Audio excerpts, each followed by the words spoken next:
Les IEM, pourquoi? Ça permet d'avoir une entrée différente dans les apprentissages.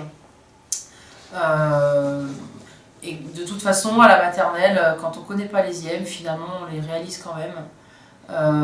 Pas toutes, c'est sûr, on ne fait pas les 8 entrées. On mobilise plutôt les entrées qui nous sont propres.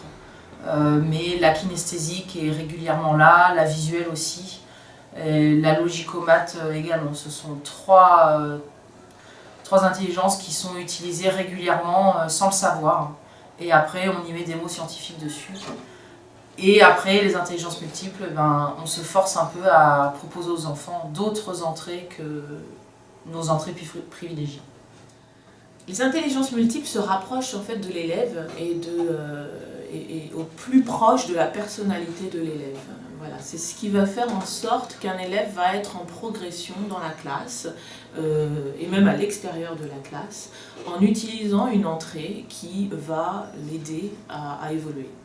Alors, les IEM permettent aux enfants en fait, de pouvoir rentrer dans les apprentissages sous différentes entrées, ce qui leur permet finalement de ne jamais se sentir en échec pour appréhender l'apprentissage. C'est-à-dire que la porte d'entrée leur est ouverte sur ce qu'ils aiment, sur ce qu'ils savent faire, là où ils sont en confiance.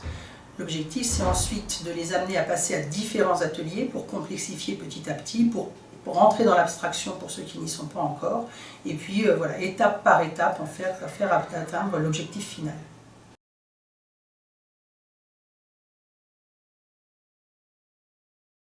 Les IEM, alors, principalement en organisant des ateliers, en les pensant de façon parallèle.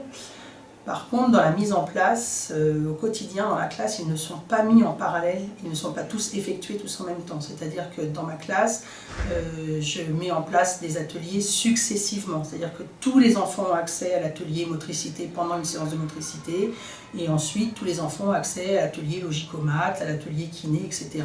Mais ils sont très rarement mis en parallèle, comme on le voit. Alors les intelligences multiples, on peut les utiliser dans la classe, soit au moment de l'accueil, en mettant plusieurs ateliers en place, avec plusieurs entrées différentes pour permettre aux enfants de s'épanouir.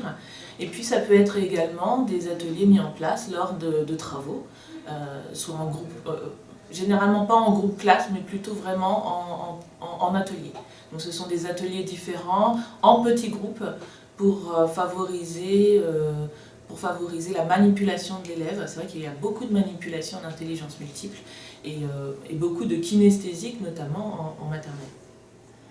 Alors, moi dans ma classe, les intelligences multiples, je les fais ponctuellement. C'est encore un peu difficile pour moi de pouvoir les mettre au quotidien. Si je choisis une compétence à travailler, je vais proposer une entrée, mais régulièrement je garde la même et je la prolonge. Je me force parfois à en proposer plusieurs. Cependant, contrairement à ce qu'on a vu dans le film, jamais le même jour. Voilà, dans la vie de la classe, on va en proposer une un jour, puis tout le monde y passe, puis on va proposer une autre intelligence le lendemain ou le surlendemain.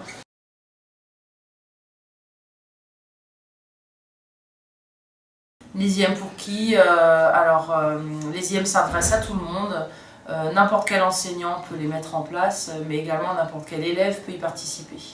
On peut l'utiliser en classe entière, on peut l'utiliser en demi-groupe, on peut l'utiliser en APC. Ça peut être un moyen de pallier à un manque ou à une faiblesse sur une des activités, sur une compétence des élèves.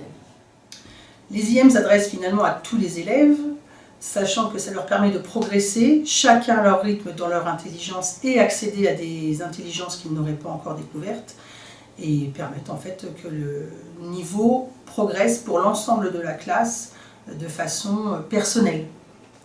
Les intelligences multiples, pour moi, c'est pour tout le monde, du plus jeune au plus âgé, puisque forcément on s'intéresse à la vie de l'intéressé, à la vie de l'élève, mais également on pourrait les utiliser à mon âge ou même plus âgé.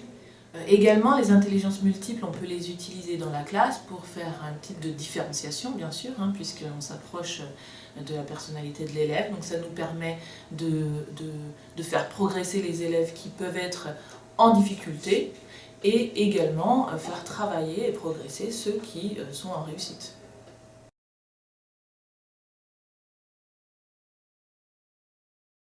Réflexion, manipulation, motivation. Enrichissant, complexe, travail d'équipe.